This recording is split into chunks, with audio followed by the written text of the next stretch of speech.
দুইজন ব্যক্তি রোজা, পাঁচজন রোজা নাই এক জায়গা। যে দুইজন রোজা আছে এরা বলে না, এদের মুখ দেখলেও বোঝা যায় না। যারা রোজা না সব বরাবর, মনে হয় সবাই রোজা, বোঝানো যায় না। ওরে আল্লাহর বান্দা, রোজা এমন এক ইবাদত, এই রোজার দ্বারা বান্দাকে আমার আল্লাহ তাকওয়ার মতো বড় একটা সম্পদ আমার আল্লাহ দান করেন। একটু জোরে কোন সুবহানাল্লাহ।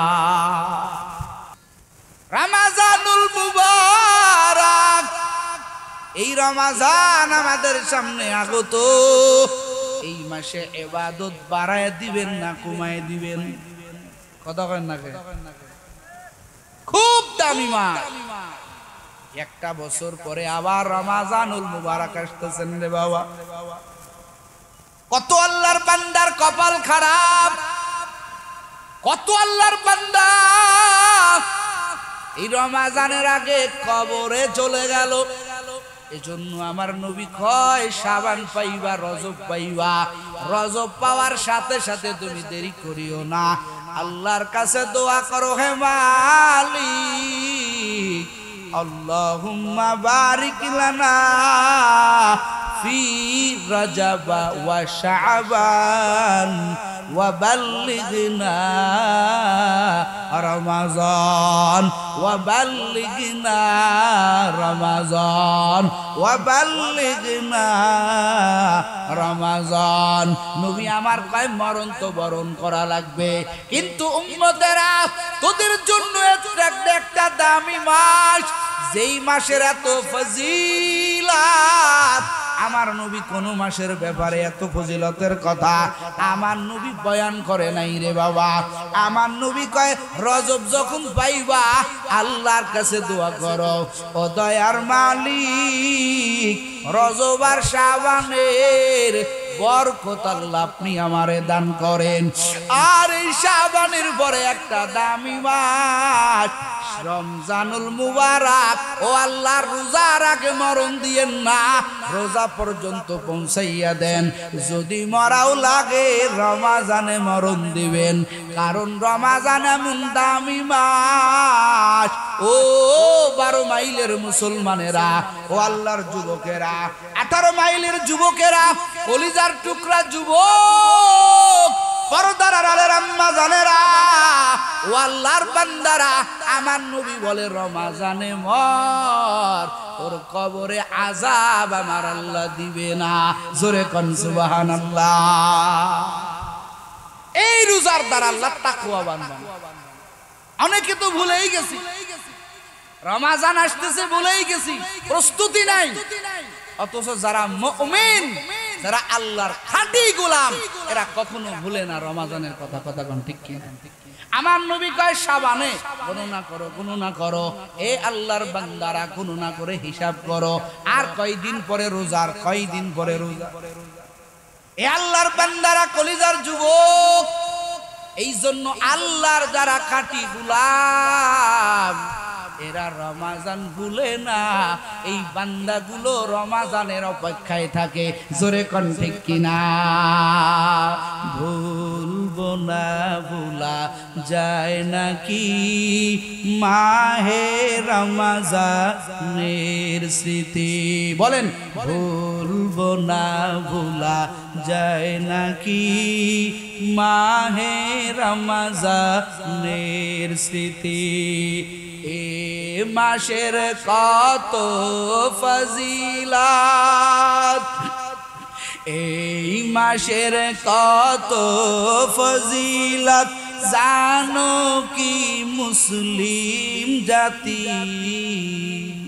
ভুলবো না, ভুলা যায় নাকি মাহে রমজানের স্মৃতি? ভুলবো না, ভুলা যায় নাকি মাহে রমজানের স্মৃতি? এই মাসের কত ফজিলত, এই মাসের কত ফজিলত জানো কি মুসলিম জাতি ভুলবো না ভুলা যায় নাকি মাহে রমজানের স্মৃতি কথা কোন ঠিক কিনা আল্লাহর সেই পবিত্র কালাম মহাগ্রন্থ আল কুরআন কি মহিমা এ মাসেতে হয়েছে তার আগমন আল্লাহর সেই পবিত্র কালাম মহাগ্রন্থ আল কুরআন কি মহিমা এ মাসেতে হয়েছে তার আগমন যার কারণে এত সম্মান দিয়েছেন প্রভু রহমান রহমত বরকত নাজাতের মাস জালাও আমলের বাতি ভুলবো না ভুলা যায় নাকি মাহে রমজানের স্মৃতি ভুলবো না ভুলা যায় নাকি মাহে রমজানের স্মৃতি কথা কোন ঠিক কিনা ও আল্লাহর বান্দারা কলিজার যুবক এই মাসের এত মর্যাদা আমার আল্লাহ তাআলা এই মাসে আমার আল্লাহ দিয়েছেন যেই মাসে আমার আল্লাহ বান্দারে কয় বান্দা তুই আমি আল্লাহর ইবাদত কর আমি আল্লাহ তোর মর্যাদা বাড়াইয়া দিয়া আমি আল্লাহ তাআলা তোকে মুত্তাকির খাতা আমি আল্লাহ তোর নামটা উঠাইয়া দিব জোরে কোন সুবহানাল্লাহ আল্লাহর বান্দা রোজা রাখে কার জন্য এই কথা কোন কার জন্য আপনাদের আগেই বলেছি যে কয়জনে আছেন একটু ধৈর্যের পরিচয় দিয়া বসে যদি উঠাউঠি করেন কষ্ট লাগে কষ্ট হয় আপনাদের জীবনের শেষ মাহফিল হতে পারে কি পারে না কত তো ঘুমালেন কত তো আড্ডা মারলেন জীবনের শেষ মাহফিল হতে পারে এটা মনে করে বসেন প্রত্যেকটা ইবাদত জীবনের শেষ ইবাদত মনে করেন দেখবেন খুশু বেড়ে যাবে কথা কোন ঠিক কি এ আল্লাহর বান্দারা কলিজার যুবক আল্লাহ কয় রমজানের রোজার দ্বারা আমি আল্লাহ তোর তাকওয়াবান বানায় দেব আর তাকওয়াবান যারা হবে এদের আমার আল্লাহ এমন করবেন আমার আল্লাহ তাআলা এমন ভাবে এদেরকে হেফাজত করবেন সর্বপ্রকারের গুনাহ থেকে আমার আল্লাহ তাকওয়াবান বান্দাকে আমার আল্লাহ বাঁচায়া দেন একটু জোরে কোন সুবহানাল্লাহ তাকওয়াবান বান্দা যারা আল্লাহর তাকওয়াবান বান্দা এদেরকে আমার আল্লাহ তাআলা গুনাহের থেকে বাঁচায়া দেন একমাত্র কার ভয়ে জোরে কোন কার ভয়ে আল্লাহর ভয়ে বান্দাকে গুনাহের থেকে বাঁচায় এই আল্লাহর গোলামেরা কলিজার যুবক খলিফাতুল মুসলিমিন রাস্তা দিয়া যাইতেছেন মুসাফির সব খাদ্য শেষ মরুভূমি এলাকা চতুর্দিকে কোনো মানুষ নেই খলিফাতুল মুসলিমিন হাঁটতে হাঁটতে যাইতেছেন কাছে সামানপত্র সব পুরা গেছে খাদ্য নাই কিভাবে খাদ্য গ্রহণ করবে টাকা দেখে ওই মরুভূমি এলাকায় এক আল্লাহর বান্দা ছাগল চড়াইতেছে রাখালগিরি করতেছে খলিফাতুল মুসলিমিন আগায় গেছে রাখালের কাছে ও রাখাল ভাই আমি একটা মুসাফির আমাকে কিছু খাদ্যের দরকার নিজের পরিচয় দেয় নাই কি দেয় নাই পরিচয় দেয় না, কারণ আমগো জাহানের মতো না, আমগো দুনিয়ার মতো না। চৌকিদার প্রধানমন্ত্রীর বাড়ির গেটের বাড়ির সামনের বাসার তার পিছনের গলির কাছে একজন লোক, এই আমারে চেনো? আমার কিন্তু প্রধানমন্ত্রীর বাড়ির পিছনের বাড়ির সামনের 2 দরজার পরেই আমার বাসা। চেনো আমার? আছে না নাই? দারোগার নারমাঝি তার যে আছে কাশি, তার বাড়ির সামনে দিয়ে আমি আসা যাওয়া করি, কথা কয় না কেন? নিজের ক্রেডিট বাড়ায়, আমি অমুক, আমারে চিনো। আছে না নাই এরকম? বহু আল্লাহর বান্দা নিজের বড় দাবি করে, এই আমার গাড়ি ধরবি না, আমি কিন্তু অমুক। কত বাহাদুরি, অহংকার। আর এদের মধ্যে বিন্দু পরিমাণ অহংকার নাই। অদ্য জাহানের খলিফা হযরত ওমর ফারুক রাদিয়াল্লাহু তাআলা আনহু খলিফা হওয়ার পরও নিজেরে কয় আমি মুসাফির। সুবহানাল্লাহ। আসলেই তো আমরা সবাই মুসাফির, কথা কন না কে? ইহা হাম সব মুসাফির হায়, কবর আখের ঠিকানা। ইহা হাম সব মুসাফির হায়, কবর আখের ঠিকানা। কোই আগে রওয়ানা হ্যায়, কোই পीछे रवाना। कोई आगे रवाना है, कोई पीछे रवाना। কথা বলেন ঠিক কিনা? আল্লাহর বান্দারা, কলিজার যুবক, খলিফাতুল মুসলিমিন ডাক দিয়া কয়, রাখাল ভাই, আমি একটা মুসাফির, আমি একজন মুসাফির। ও আল্লাহর বান্দা, আমার খাদ্য শেষ হয়ে গেছে। তোমার ছাগলের পাল থেকে, খুব খেয়াল করেন ঘটনাটা, তোমার ছাগলের পাল থেকে আমাকে একটু দুধ তুমি দহন করে দাও, যেই দুধটা আমি পান করে আমি আমার জীবনটা বাঁচাই। খাদ্য সব শেষ হয়ে গেছে। রাখাল ডাক দেয়া বলেন, ও মুসাফির, আসলে আপনি আমার কাছে ছাগলের দুধ চাইতেছেন, আমারে দেখতেছেন, আসলে এই ছাগলের মালিক আমি না, আমি কেবলমাত্র, সবে মাত্র কেবলমাত্র এই ছাগলের রাখালগিরির দায়িত্ব আমার। আসলে ছাগলের মালিক আমি না, এই ছাগলের আলাদা একজন মালিক আছে, আমি দিতে পারবো না, ছাগলের মালিক আমি না। এবার খলিফাতুল মুসলিমিন কয়, দেখি রাখালের ভিতরে কেমন তাকওয়া, একটু পরীক্ষা করে নেই। খলিফাতুল মুসলিমিন ডাক দিয়া বলেন, রাখাল ভাই, বুঝলাম ছাগলের পাল মালিক আপনি না, এর একজন আলাদা মালিক আছে। ও রাখাল ভাই, আমার খাদ্য শেষ হয়ে গেছে, কাছে টাকা আছে, আমি আপনাকে কিছু টাকা দিই, একটা ছাগল আমার কাছে বিক্রি করে দেন, টাকা আপনি পেয়ে যাবেন, আর আমার ছাগল থেকে আমি দুধ দহন করে পান করব।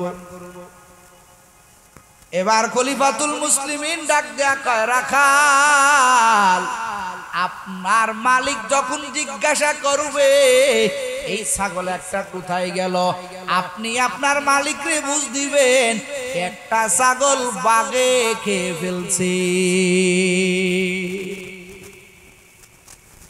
সুন্দরভাবে বুঝাই দিছে রাখাল। কাইতাইনি রাখাল ডাক দেয়া বলে, ও মুসাফির, দেখেন খেয়াল করেন, রাখাল ডাক দেয়া কয়, মুসাফির, আমার মালিক আমারে ছাগলগুলো গুনে গুনে দিছে, আবার আমাকে ছাগলগুলো গুনে গুনে তার কাছে বুঝে দেওয়া লাগবে। ও মুসাফির, আমি যদি আমার মুনিবরে বলি, মুনি আবার একটা ছাগল, আপনার একটা ছাগল বাঘে খেয়ে ফেলছে, গণনায় একটা কম, এই কথা যদি আমি আমার মালিকরে বলি, আমার মালিক বিশ্বাস করে নিবে। কিন্তু মুসাফির মালিকর তো মিথ্যা বলায় বুঝ দিতে পারলাম। ফাইনাল্লাহ, ও মুসাফির বলেন বলেন বলেন, আমার একজন মালিক আছে, আমার মালিকেরও মালিক। ফাইনাল্লাহ, ও মুসাফির বলেন বলেন, ওই মালিকরে কি জবাব দিব? হাসরের ময়দানে আমার মাওলা যেদিন আমারে বলবেন, এরে রাখাল, ও রাখাল, মিথ্যা বলে তোর মালিকের থেকে পার পেয়ে গেলি, বললি ছাগলটা বাঘে খেয়ে ফেলছে, কিন্তু বাঘে তো খায় নাই, তোর ছাগল, তুই ওই ছাগলটা বিক্রি করে দিলি। ও মুসাফির বলেন, এই মালিকরে তো বাঘের কথা বলে বুঝ দেওয়া যাবে, কিন্তু ওই মালিকরে কি বুঝ দিব? ওই মালিকের তো কোনো বুঝ দেওয়া লাগবে না, বুঝ দেওয়া যাবে না। ও মুসাফির আমারে ক্ষমা করেন, আমি এই ছাগল থেকে দুধ বা ছাগল বিক্রি কোনোটাই আমি রাখাল পারবো না। একটু জোরে কোন সুবহানাল্লাহ। আপনাদের কাছে আমার প্রশ্ন, এই বক্স আমার দিক ঘুরাই, দুইটা বক্স আমার দিকে ঘুরা, এই দিক ঘুরাইছো কা? আমার দিক দিয়ে এটা ঘুরা, এই দুইটা ঘুরা আমার দিকে, দুইটা আমার দিকে ঘুরা। আপনাদের কাছে আমার একটা প্রশ্ন, এই যে রাখাল, এই রাখাল গুনাহের থেকে বেঁচে গেল কিসের কারণে বলেন তো? জোরে বলেন, জোরে বলেন। তাকওয়ার কারণে, আল্লাহর ভয়ের কারণে। ইকোকুমান, ইকোকুমান, রিভাব দেন, রিভাব, রিভাব দেন। তাকওয়ার কারণে আল্লাহ তাআলা রাখালকে বাঁচাই দিলেন। কথা বলেন ঠিক কি না? এই জন্য আল্লাহর বান্দারা, ও কলিজার যুবকেরা, তোমাকে জাহান্নাম থেকে বাঁচতে হলে গুনাহের থেকে বাঁচতে হবে, আর গুনাহ থেকে বাঁচার সবচাইতে বড় হাতিয়ার হলো তাকওয়াবান হতে হবে, আল্লাহর ভয় কলিজায় ঢুকাইতে হবে। কথা বলেন ঠিক কিনা? আল্লাহ তাআলা বলেন, ইয়া আইয়ুহাল্লাযীনা আমানুত্তাকুল্লাহ ওয়া কুনু মা'আস-সাদিকিন। আল্লাহ তাআলা বলেন, হে ঈমানদারেরা, হে আমার আদরের বান্দা বান্দিরা, আমি আল্লাহর বয়ান শুনো। কি বয়ান? আমার আল্লাহ তাআলা বলেন, ইয়া আইয়ুহাল্লাযীনা আমানুত্তাকুল্লাহ, এরে ঈমানদারেরা, আমি আল্লাহকে ভয় করো। 2 নাম্বার, ওয়া কুনু মা'আস-সাদিকিন। জোরে কোন সুবহানাল্লাহ। এদিকে খেয়াল করেন, আল্লাহ কয় 1 নম্বর আমি আল্লাহকে ভয় করো, 2 নম্বর আল্লাহ কয় ভালো লোকদের কাছে যাও, আল্লাহ ওয়ালার কাছে যাও, সাদিকিন বান্দার কাছে যাও, হক্কানি আলেম উলামার কাছে যাও। কি কয়? কথাটা বলছেন কি? বোবা হয়ে থাকবেন, একটু জবান খোলেন। এই কথাটা বলছেন কে? আরো জোরে বলেন কে? আল্লাহ কয় ভালো বান্দাদের কাছে যাও, আল্লাহ তাআলা তোমাকে বড় বানায় দিবে, তোমাকে আমার আল্লাহ তাআলা আল্লাহ ওয়ালা বানায় দিবেন। সুবহানাল্লাহ। এই আল্লাহর বান্দারা, কলিজার যুবক, যারা আল্লাহ ওয়ালার কাছে গেছেন, যারা হক্কানি বুজুর্গদের কাছে গেছেন, যারা আলেম উলামার বয়ান শুনেছেন, আলেম উলামার কাছে যারা গেছেন, আমার আল্লাহ তাদের মর্যাদা বাড়ায়া দিয়েছেন। একটু জোরে কোন সুবহানাল্লাহ। আলেম উলামারে তাকাইয়া দেখবেন, তাতেও বরকত, তাতেও বরকত, তাতেও বরকত। ও কলিজার যুবক, আজকে তুমি চোখ দিয়া বান্ধবীরে দেখতে মজা পাও, আজকে তুমি মোবাইলে অল টাইম ছবি দেখতে মজা পাও, কিন্তু এক শ্রেণীর মানুষ আছে যারা আমার আল্লাহর প্রেমের পাগল, যারা যাদের ভিতরে উলামায়ে কেরাম আছে, যাদের মধ্যে কোরআন হাদিসের আলো আছে, এই একজন আলেমরে দেখতে ওই আল্লাহর পাগলগুলো আল্লাহওয়ালা দেখতে মজা পায়। কথা বলেন ঠিক কিনা? নজরের মধ্যে আমার আল্লাহ তাআলা হেদায়েত লিখে রাখেন রে বাবা। নজরের মধ্যেও বড় বরকত আছে না নাই? এ কথাখান আছে না নাই? হে আল্লাহর বান্দারা, একটু তাকায় তাকায় একজন আলেমকে দেখেন, একজন হক্কানি বুজুর্গকে দেখেন, আমার আল্লাহ মর্যাদা বাড়ায় দিবেন, আমার আল্লাহ সম্মান বাড়ায় দিবেন। ও কলিজার যুবক, ও পর্দার আলের আম্মা জানেরা, বেপর্দাগিরি করবেন না, টেলিভিশনের নাচ গান দেখবেন না। আপনি যদি বেপর্দাগিরি করেন, খারাপ জিনিস যদি নজর দিয়া দেখেন, ওই আপনার খারাপিয়তটা, আপনার খারাপটা আপনার পর্যন্ত সীমাবদ্ধ থাকবে না। আপনার ওই নজরের খারাপিয়তটা আল্লাহ তাআলা আপনার সন্তান পর্যন্ত পৌঁছাইয়া দিবে। কথা কয় না? আল্লাহ সন্তান পর্যন্ত পৌঁছাইয়া দিবে যদি আপনার নজর ভালো না। এ কলিজার যুবক, এরে পর্দার আড়ালের আম্মা জান, নজরটা হেফাজত করেন, নজর ভালো করেন, ভালো জিনিস তাকায় তাকায় দেখেন, আমার আল্লাহ মর্যাদা বাড়ায় দিবেন, আমার আল্লাহ সম্মান বাড়ায় দিবেন।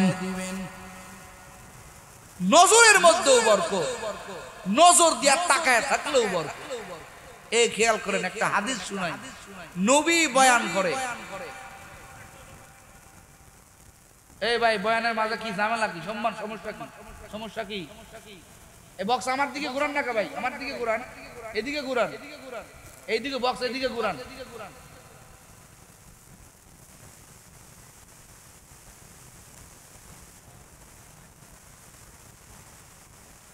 ছোট্ট একটু মাঠ, এখানে মাইক মাঠ তো ছোট্ট, এটুক মাইকে এসে মাইক মারে, মাইক ছোট মানে।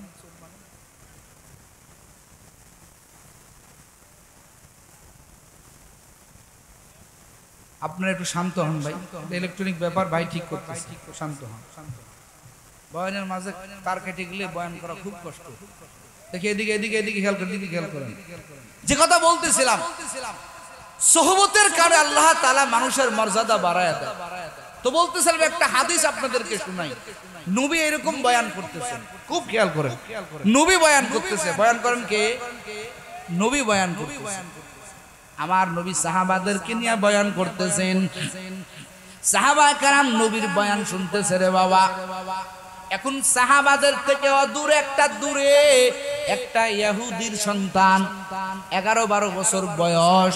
এই সন্তানটা নবীর দিকে তাকায় তাকাইয়া দূরের থেকে দাঁড়াইয়া, ওই মজলিসে ঢুকে নাই, দূরের থেকে দাঁড়ায় দাঁড়ায় আমার নবীর মুখের বয়ান শুনতেছে। জোরে কান সুবহানাল্লাহ।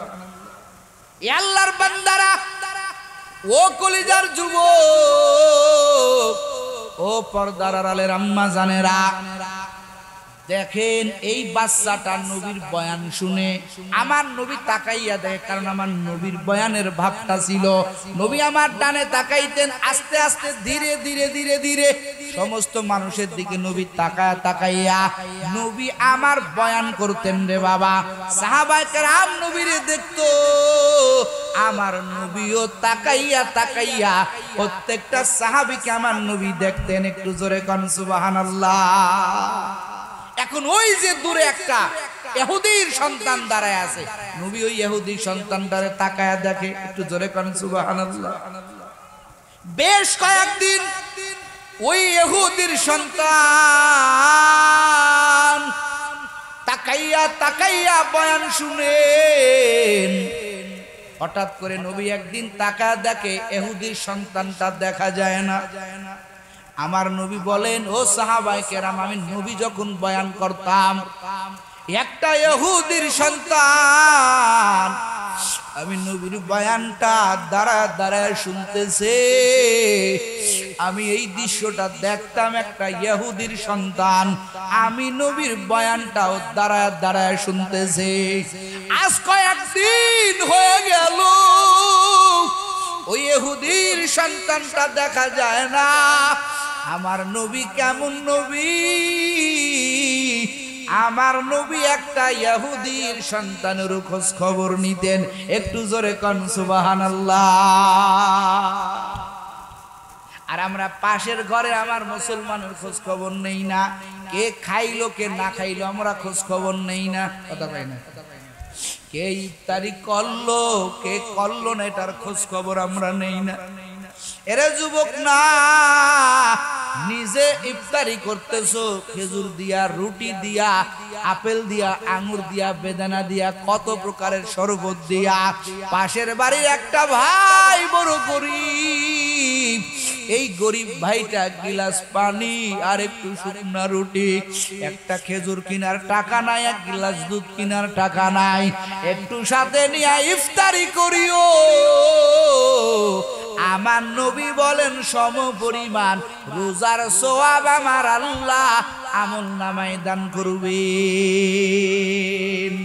আতিনা ফি দারে দুনিয়া না হাসান, আতিনা ফি দারে উকবা না হাসান, ইয়া গিয়াসাল মুস্তাগীসিন নাহদিনা লবতে খারা বিল উলুমে ওয়াল গনা, হর গরিদে নে কো তু তৈয়ার है जो ना मंगे उससे तू बेजारो है। নবীর আদর্শ নিজে দেখো, নিজে খাও, অপরের খোঁজ খবর নাও, কথা কয় না। নবীর আদর্শ। এ আল্লাহর বান্দারা, আমার নবী ইহুদির সন্তানের খোঁজ খবর লাগায় দিলেন। নবী আমার বলেন, ও সাহাবীরা খোঁজ লাগা। এই সন্তানটা আমি দেখতাম, আমি নবীর দ্বারে বৈশা দূরে দাঁড়ায় দাঁড়ায় আমার বয়ান শুনতো। আজ কয়েকদিন আসে না, একটু খোঁজ লাগা। সাহাবায়ে কেরাম চলে গেছে, খোঁজ নিয়ে আইসা বলে, নবী ওই ইহুদির সন্তানটা মারাত্মক অসুস্থ। কি বলেন? মারাত্মক অসুস্থ। আমার নবী কয়, তাই নাকি? চলো আমরা বড় বড় সাহাবীরা, আমরা বড় বড় সবাই যাই, এই ইহুদির সন্তানটা দেখে আসি। সুবহানাল্লাহ, জোরে কোন। আল্লাহর বান্দারা, কলিজার যুবক, নবী আমার বড় বড় সাহাবাদেরকে নিয়া ইহুদির বাড়ি আমার নবী চলে গেলেন। সুবহানাল্লাহ। নবী আমার যাইয়া দেখেন ইহুদির সন্তানটা শোয়া, পাশেই বাবা ইহুদি দাঁড়ায় আছেন। আমার নবী কাছে যাইয়া ওই সন্তানের দিক নবী তাকাইয়া, নবী আমার দেখেন ইহুদি সন্তানটার অবস্থা বেশি ভালো না, এই সন্তানটার অবস্থা খুব খারাপ, শারীরিক অবস্থা এমন খারাপ, অল্প সময়ের মধ্যেই এই ইহুদির সন্তানটা চিরবিদায় নিবে। আমার নবী মনটা বেজার করে চিন্তা করতেছে, হায় রে, আমি নবী তাকাইয়া তাকাইয়া দেখতাম, আমি নবী যখন বয়ান করি এই ইহুদির সন্তানটা আমার পাশে দাঁড়াইয়া, দূরে দাঁড়াইয়া দাঁড়াইয়া আমার বয়ান শুনে। আজকে ও যদি কালেমা হারা হইয়া কবরে যায়, আমি ওরে তাকাইয়া দেখার মানেটা হলো কি? আমার নবী তুল পরিমাণ দেরি করে না। আমার নবী কয়, রে সন্তান, এরে আমার ছোট উম্মত, আমি নবী যখন বয়ান করতাম আমি তাকাইয়া তাকাইয়া দেখতাম তুই আমার দূরে দাঁড়াইয়া দাঁড়াইয়া মনোযোগ সহকারে আমার দিকে তাকাইয়া তুই আমার বয়ান শুনতি। আমি নবীও তোর দিকে তাকাইতাম, তুই আমার দিকে তাকাইতে। এরা আমার ছোট উম্মত, ওরে চুল পরিমাণ দেরি করিস না, তোর সময় অল্প, আর দেরি করিস না রে বাবা। এই যে আমি নবী দুইটা হাত বাড়ায়া দিলাম, আমার হাতে তোর হাত লাগায়া কালেমা পড়ে তাড়াতাড়ি করে মুসলমান হয়ে যা। একটু জোরে কন বাবা আল্লাহু আকবার। রহমতের নবী আমার কাছে আইসা কত বড় অফার দেয়, কিন্তু ইহুদির সন্তান তো ছোট, পাশেই বাবা ইহুদি দাঁড়ায় আছে। ওই সন্তান একবার বাবার দিকে তাকায়, আর একবার নবীর দিকে তাকায়। একটু জোরে কন না আল্লাহু আকবার। একবার বাবার দিকে তাকায়, না জানি বাবা রাগ করবে, আবার নবীর দিকে তাকায়, কিন্তু মনের ভিতরে একটাই জল্পনা কল্পনা, আমি নবীর হাতে হাত দিয়া কালেমা পড়ে মুসলমান হব। এরে কলিজার যুবক, কিন্তু ইহুদি বাবা কেমন বাবা? বাবা কয় রে সন্তান, আমি তোরে বাধা দিব না, তুই আমার সন্তান, আমার দিকে তাকাইয়া ভয় করিও না, আমি তোর বাবা অনুমতি দিয়া দিলাম, তুই আব্দুল্লাহর বেটা মুহাম্মদের হাতে হাত লাগাইয়া কালেমা ওয়ালা মুসলমান হয়ে যা। এরে ইহুদি বাবা কত ভালো, তিনিও চায় আমার সন্তানটা বিদায়ের আগে কালেমা পড়ে মুসলমান হয়ে যাক। কিন্তু আমগো মুসলমানের ঘরে বহু বাবা মা আছে যারা চায় না আমার সন্তানটা মুসলমান হয়ে কবরে যাক। কথা কয় না? মুসলমানের ঘরে জন্ম নিলে মুসলিম হওয়া যায় না। কথা কন ঠিক কিনা? মুসলিম হয় না জন্ম নিলে মুসলমানের ঘরে, কাফির মুমিন তফাৎ হয় নামাজের তরে, মুমিন নামাজের তরে। কথা কই না? মুসলিম হয় না জন্ম নিলে মুসলমানের ঘরে, কাফির মুমিন তফাৎ হয় নামাজের তরে, মুমিন নামাজের তরে। বেনামাজির কবর হবে, বেনামাজির কবর হবে, সাপের বাসা খানা, এমনও তো হতে পারে জোহরে জানাজা রে মন, এমনও তো হতে পারে জোহরে জানাজা।